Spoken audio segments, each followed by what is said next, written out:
I'm John McQuay with 8541 Tactical, and this is Mail Call Mondays, the show that answers your questions about precision rifles, optics, and equipment. Well, this week we are prepping for the Oregon Sniper Challenge. This is a sniper match that is held out in Portland, Oregon at the Douglas Ridge Rifle Club. Now, when I say it's a sniper match, what that entails, it is actually geared more towards military and law enforcement snipers. The courses of fire are designed to attempt to test the skills that a professional sniper needs. So while some matches may just test raw shooting skill, generally sniper matches try to test more of a tactical problem. They'll try to put you in a situation that you would more than likely be encountering on the street in a professional capacity. So it's kind of interesting to be able to go to these matches and test your limits. You can then come back with a higher level of confidence on the job that you're able to accomplish any task that someone throws at you. They're really a great tool to be able to analyze if a department or a unit is training their people correctly. Now, you guys have asked what I do to prepare and what kind of gear I take to these matches. So we're going to try to do a rundown really quickly on how I prepare. Now, first, let's cover the gear that I'm going to take to the match with me. Laid out here in front of me, I pretty much just emptied my pack that I take to every match and laid it out here so we can go piece by piece through it. First thing here is my data book. Data books are invaluable because they allow you to log down your shooting experience, how you're performing, how the gun's performing, and you can reference that later on. Now, this is an impact data book with a cover that I made, put over top of it.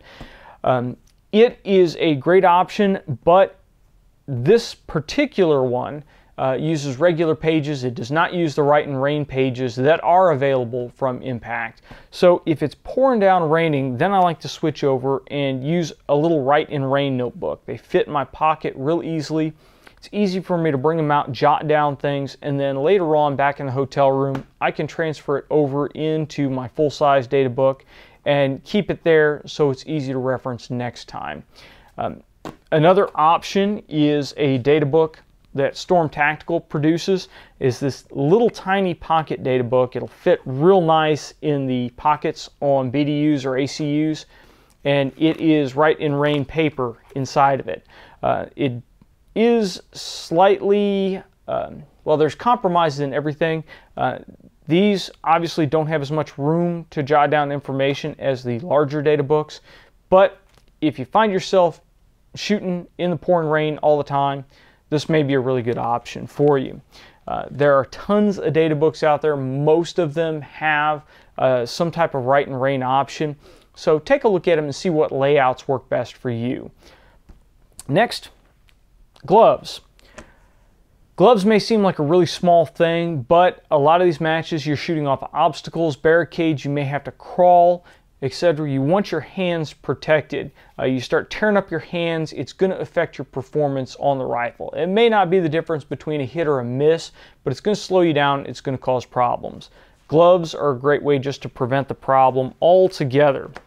You'll notice my trigger finger is intact. No cool guy stuff here, no cutting off the trigger finger. The gloves are to protect my hands, and I definitely want my trigger finger protected. We're shooting tactical rifles here, so trigger pull should be 2.5 to 3.5 pounds on the low range.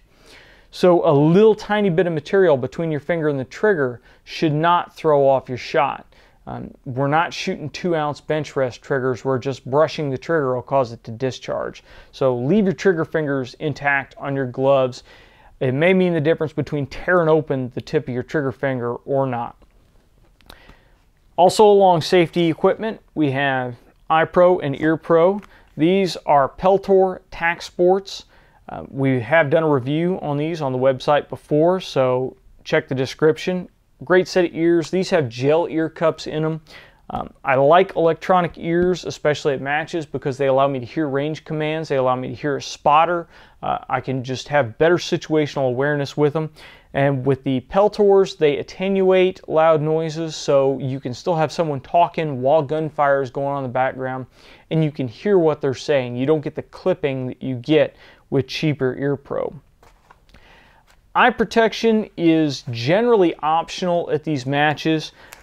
You guys watch my videos for a while, you'll notice that some situations I wear eye pro, some situations I don't. I make an informed decision and then do what is necessary to accomplish the task.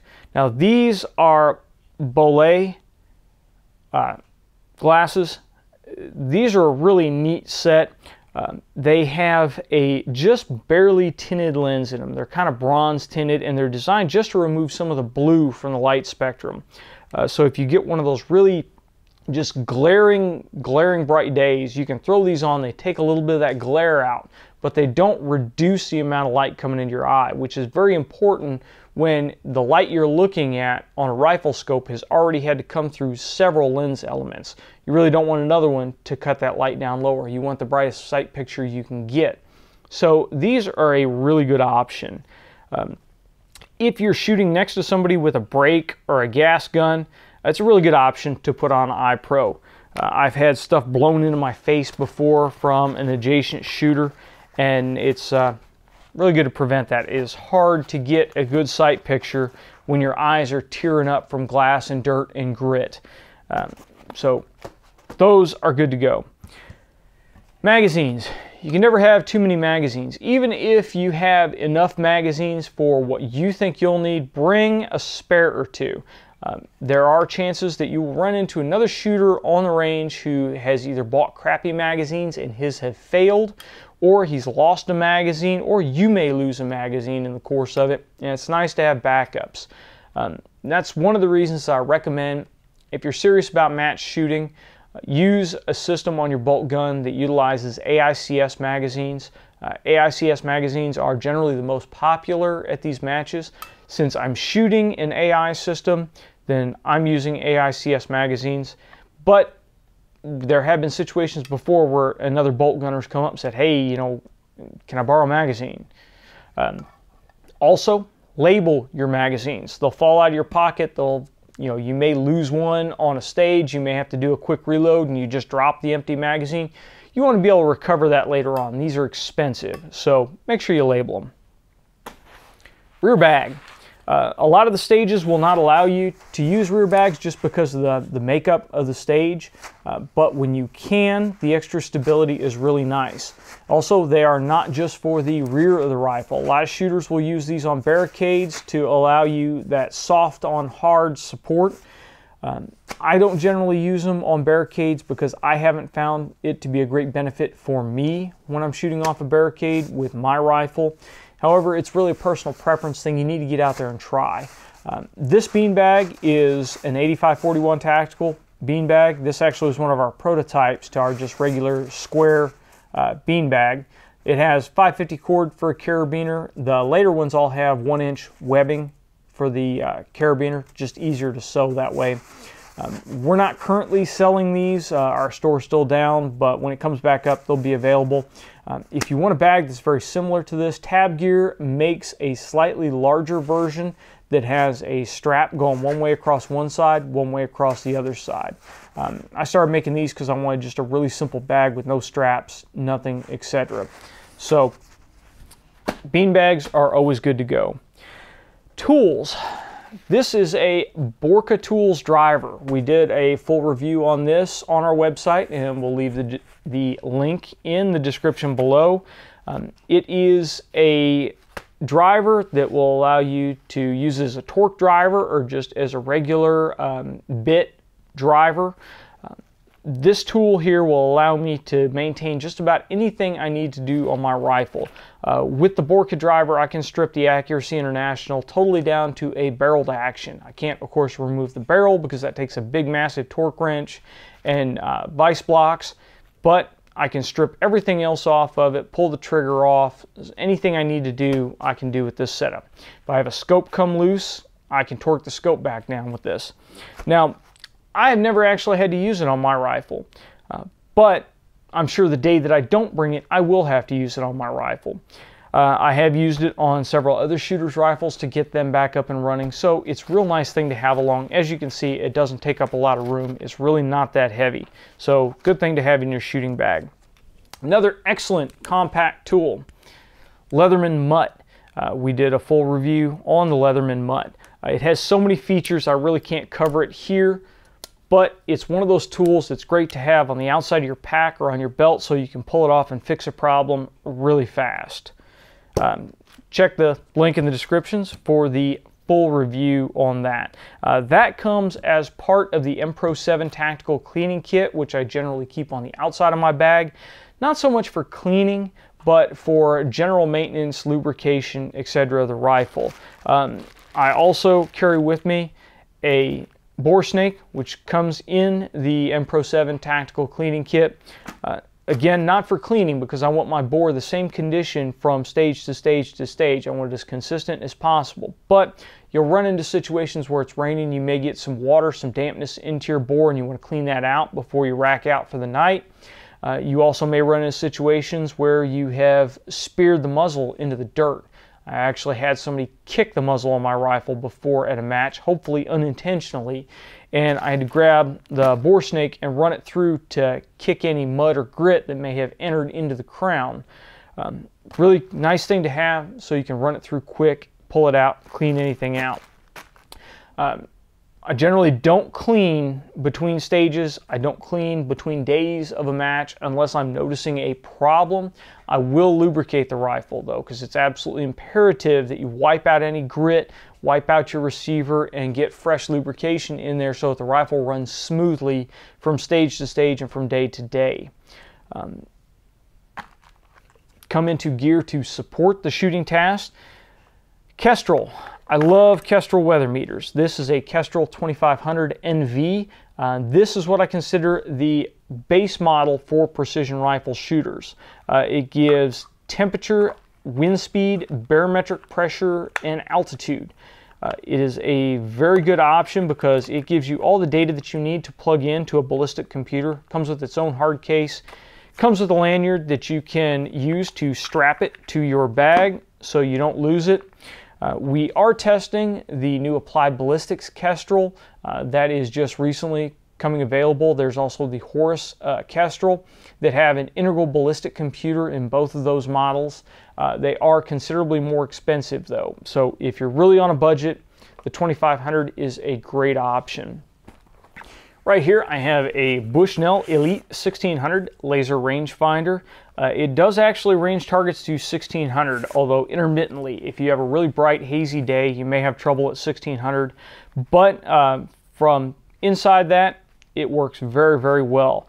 Now, for a laser rangefinder, make sure you check the rules of your match. Some strictly prohibit laser rangefinders.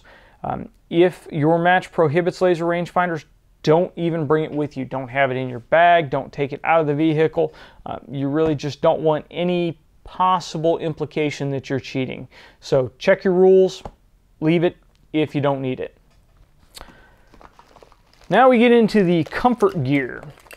Bug spray and sunblock. Definitely required items. You can make do without them. It just makes your life so much more enjoyable if you have them and allows you to more concentrate on the shooting task. A shemag. These are really hotly debated. Don't wear it around your head. You look like a goofus.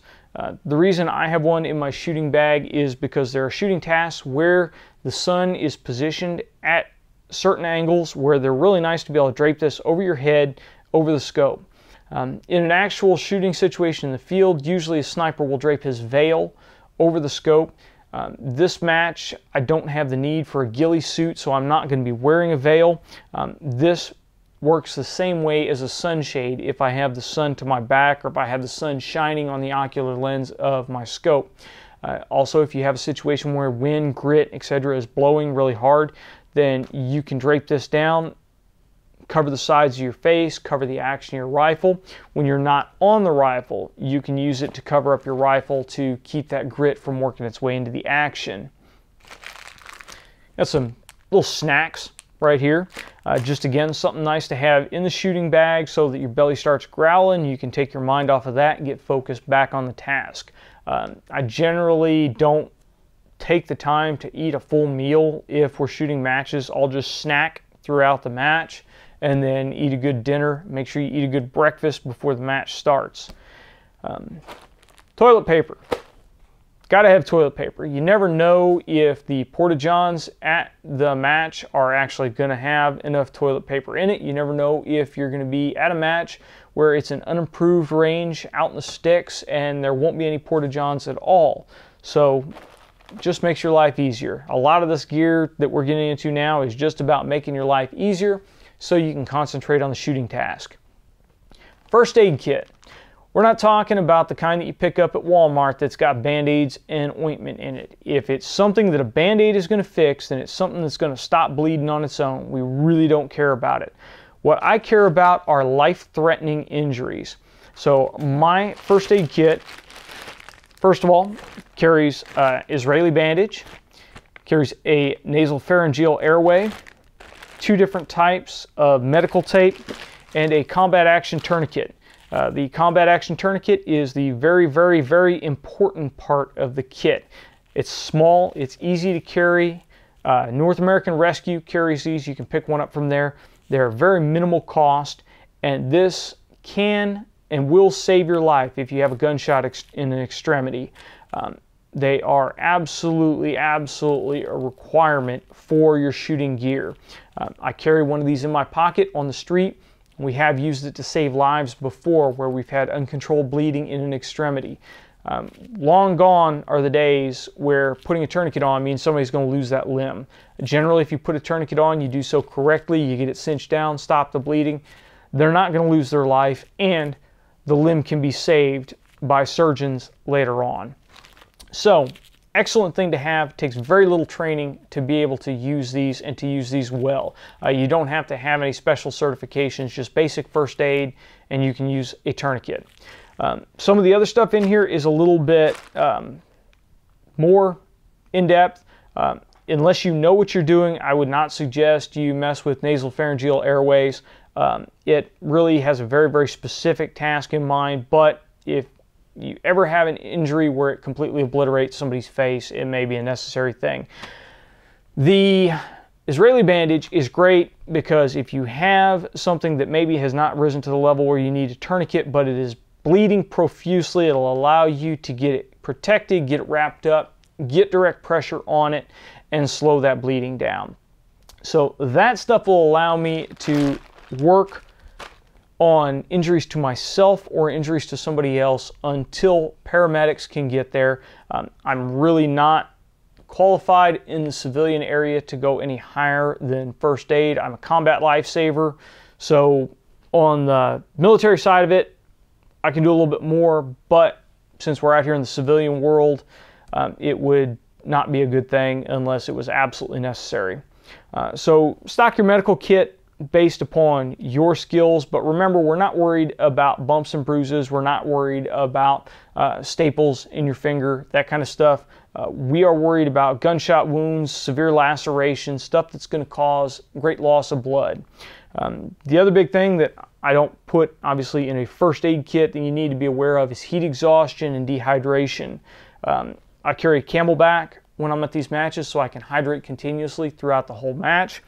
Be very wary at cold matches. You can still get dehydrated and go down as a heat casualty in the cold. So in the cold, sometimes you have a tendency to not hydrate like you need to.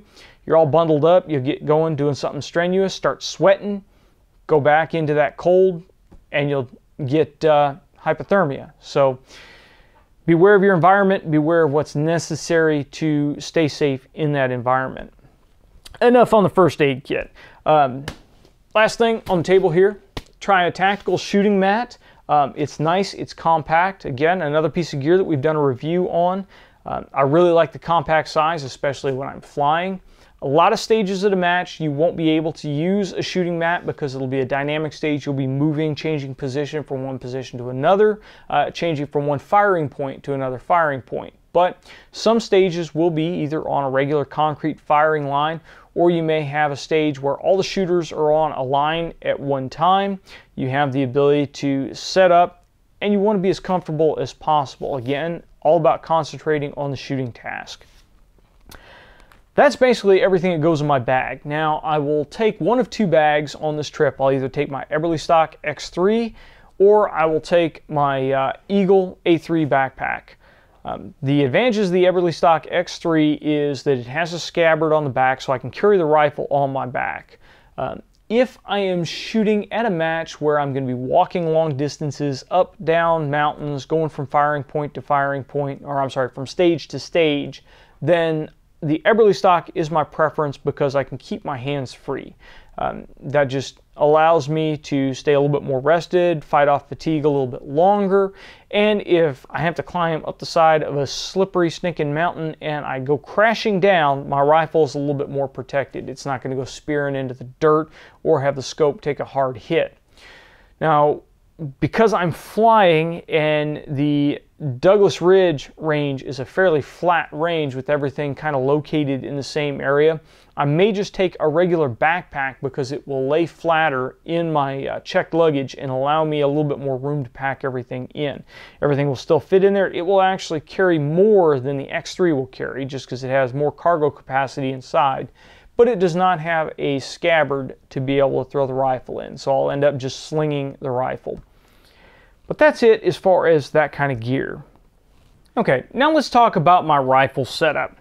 Now, because this is a military and law enforcement sniper match, the rules regulate the calibers to .223 or .308. Now, the ranges being shot are close in to 800 yards, so .223 really isn't a good choice. I usually shoot .243 in unlimited matches because the ballistics give me a little bit more wiggle room. I don't have to be as exacting on my range calls. It really cheats the wind a little bit better than the .308. But because this is a restricted match, I had to switch the Accuracy International AE Mark II here back over to its 20-inch .308 barrel. The 20-inch .308 barrel is perfectly sufficient for shooting to 1,000 yards. We've done it before with the load that I'm using in this rifle. I'm propelling a 178 grain Hornady match bullet to about 2,700 foot per second. So that is perfectly acceptable for 1,000 yard shooting. I'm not going to go into the exact load that I'm using for this rifle because the powder charge I'm using actually isn't really safe in most rifles, and it may not be accurate in your rifle at all. It is safe and it is accurate in this rifle, and it still gives me a little bit of extra room because I'm not seeing any pressure signs at all with that load. Now, overall, the rifle, I believe we've gone through this before. I have a review of the Accuracy International AE Mark II on our website. We have not done a video review on this rifle yet. It is a very, very, very accurate rifle. Going front to back on it, we have the 20-inch braked barrel. This is a 1 in 12 twist, and it stabilizes the 178 grain Hornady match bullet just fine. Up front here, this is a Badger Imans, which is an integrated mount for a universal night sight. The whole purpose of the Imans right now on this rifle is so that I can attach our cameras to it. It'll allow me to put the GoPro on either side using a strike mark mount. We're not going to be using night vision for this match, so that's not a concern, but that is the general idea with this mount. It allows me to drop a universal night sight like a PVS 27 right on the front of the rifle and not have to monkey with anything else. That moves my mounting point a little bit further forward, and we have an Atlas version 8 bipod on here with an AI spigot mount. So it's a very solid setup. The Atlas bipod allows me a lot of options. I can kick the legs forward, back, what have you. Check out our Mail Call Mondays where we talked about bipods for a little bit more information on that. So we come back here, we have an Alamo 4-star Accuracy International Picatinny rail on the bottom of our handguard. That allows me to attach this to an Alamo 4-star tripod or head should I wish to do so. We may pull this off for the barricade stage of the shoot because it just gives me a little bit more smooth forend to ride the barricade.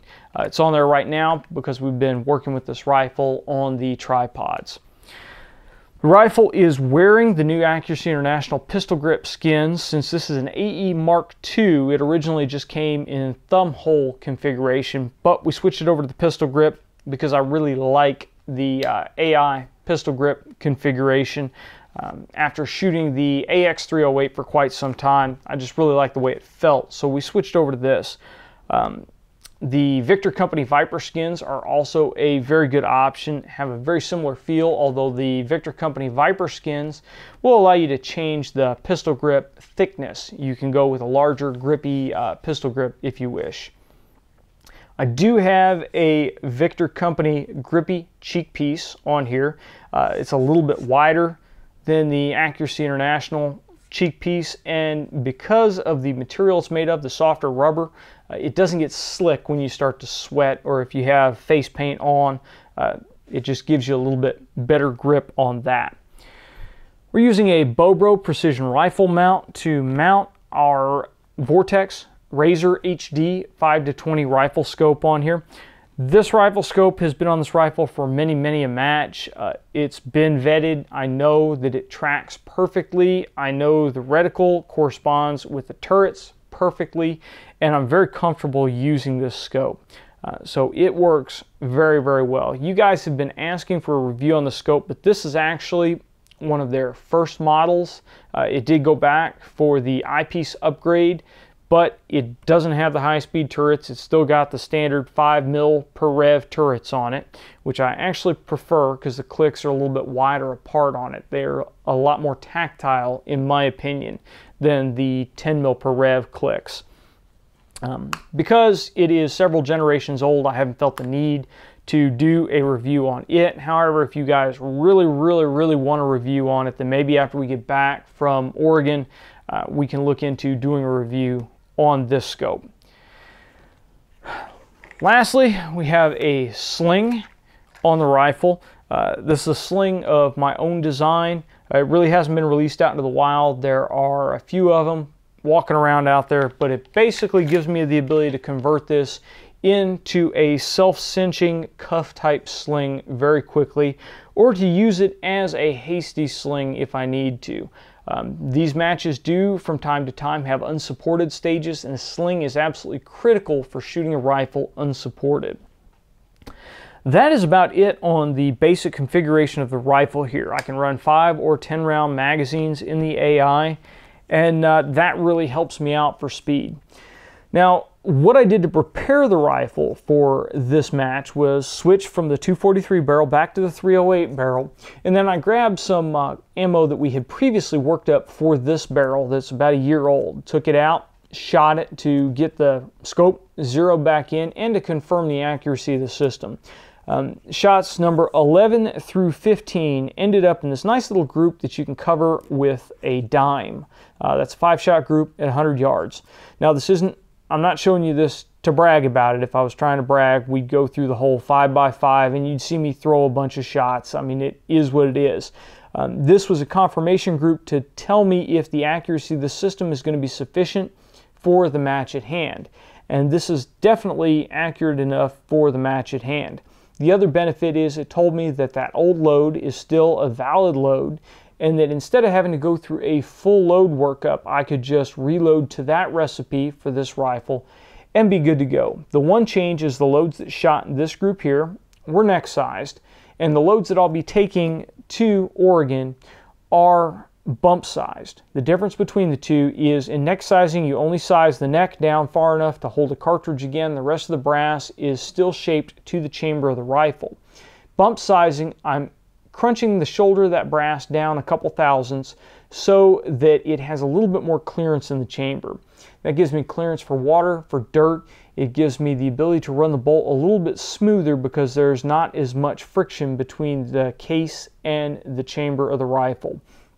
So I always recommend bump sizing for match ammo because you don't know if you're going to run into nasty situations. Nasty situations cause rifles to go down on the range all the time.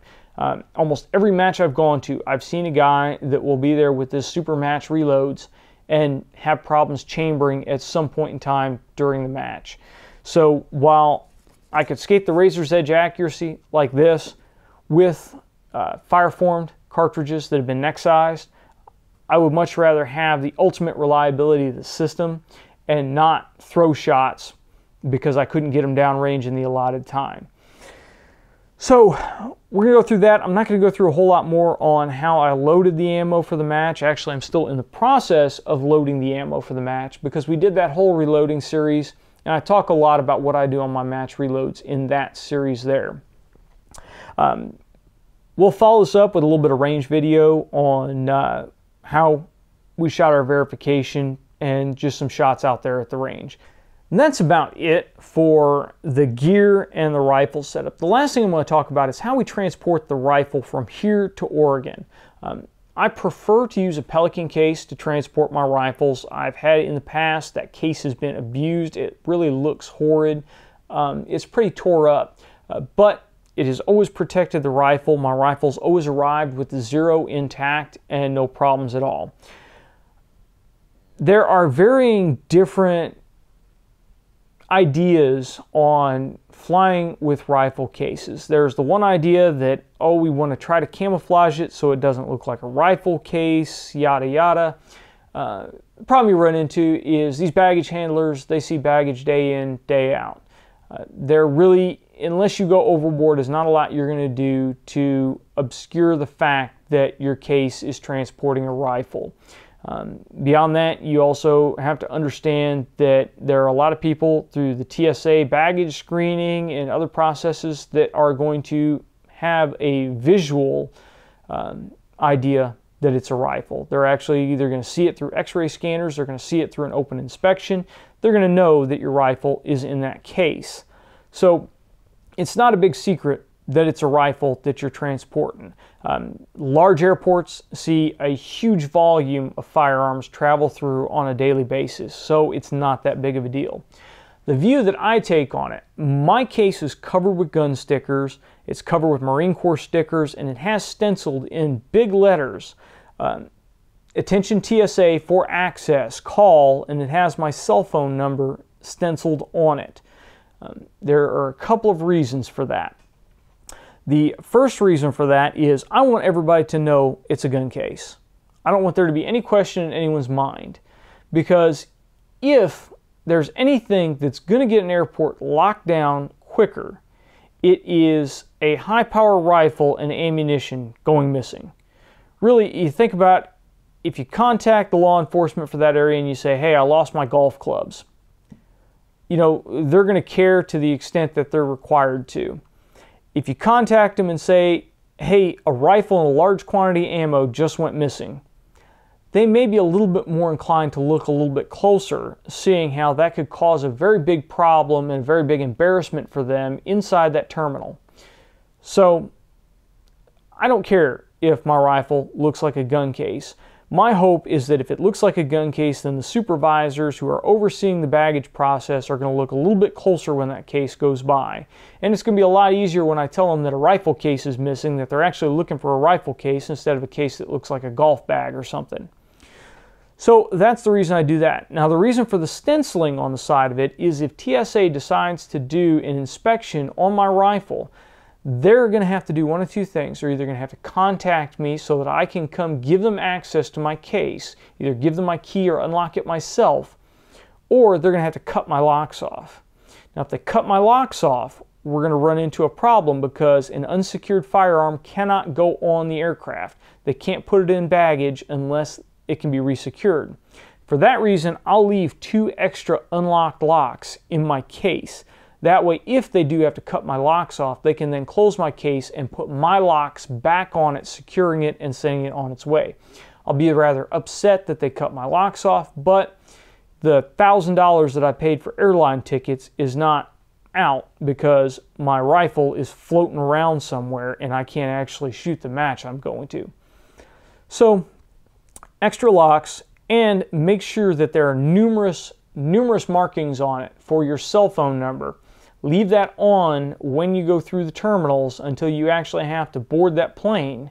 That way they can contact you if your case shows up somewhere, if something happens.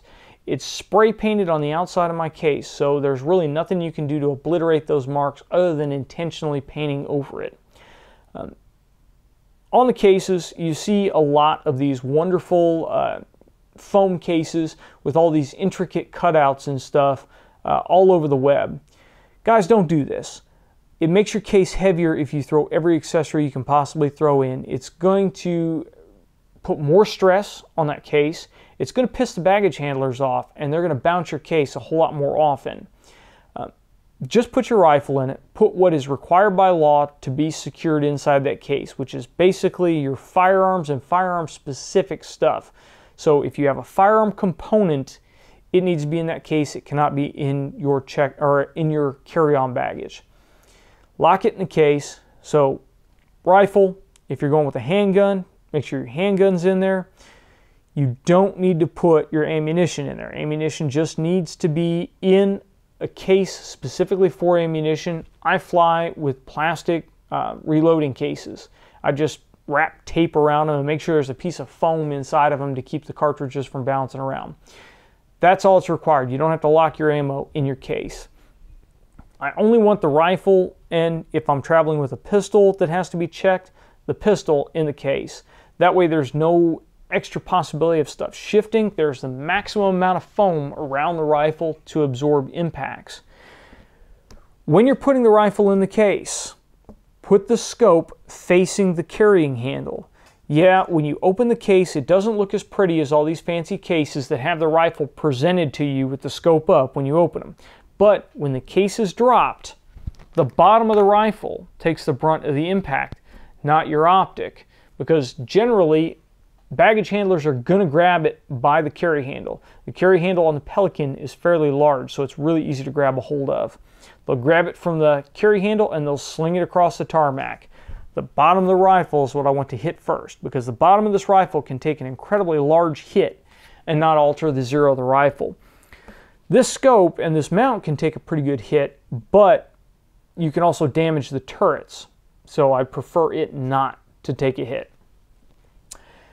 Do what you will, do whatever you feel is best, but that's the way I like to lay my case out. That's the way I like to put my rifle in the case. And I cover it with stickers. That way it's really identifiable. I know that my case is mine. I have my name painted on the outside of my case. That way when it comes down the baggage carrier, if there are 4 other guys with black Pelican cases flying to the same match that I'm flying to, I can very quickly and easily pick out which one of those cases is mine. That's about all the time we have right now. We are going to do some video while we are traveling to the match. There will most likely not be a mail call Monday next week because I will be on my way back from the match, so I won't actually have time to prepare for the episode. We will try to get an after-action report up sometime in the middle of the week, so look for it about Wednesday or so next week for us to actually get the after-action report from the Oregon Sniper Challenge, and hopefully we'll get some good video there at the match. We are going to just take a regular camcorder because it's easy and quick for me to run, so don't expect the beautiful picture quality that you get from some of our stuff, but it'll allow me to do it in kind of a video blog type setup to where I can talk to you as we're going through the match. Now, obviously, if it pours rain, then I'm not going to be able to take the camcorder out during it, but hopefully we'll still be able to get some stuff done for you. I'll leave a link down below to the Oregon Sniper Challenge so you can go check out what it is that I'm in for. And if you got any questions or comments, leave them in the comments section below or send them to us on Facebook or Twitter. If you've liked this episode, make sure you give me a thumbs up. If you're a subscriber, thank you very much. If you're not a subscriber, please subscribe. And please don't forget to share our videos far and wide. Until next time, get out and shoot!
Okay, 200 yards.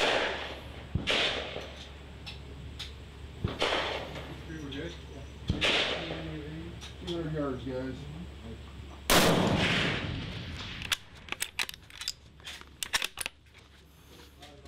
All right, we're going to do this in kind of vlog style. We're not going to do it as well as we normally shoot these videos because we're trying to roll quick and get things ready for the match out there. So we came out to the range today and we did some shooting, and basically we need to get the 308 barrel re-zeroed because we just put it on last night. Get it dialed in. We need to get the rifle optic re-zeroed for the 308 barrel, and then we need to get some velocity on the loads that I worked up last year for the 308 barrel. And we want to make sure that those loads are still accurate, that we don't have any problems with them whatsoever. So we came out here, I'll turn you around here, and this is the target we zeroed up on. Took me an extra couple of shots to get zeroed. I'm not sure why, but you can see we got it dialed in and we were shooting fairly decent. So I came back and backed off and set our chronograph up, and then I went down and just banged away at some of the steel that we've got down here on our range at 340 yards, because it was easier to do that through the chronograph than it was to try to get everything zeroed up on the target.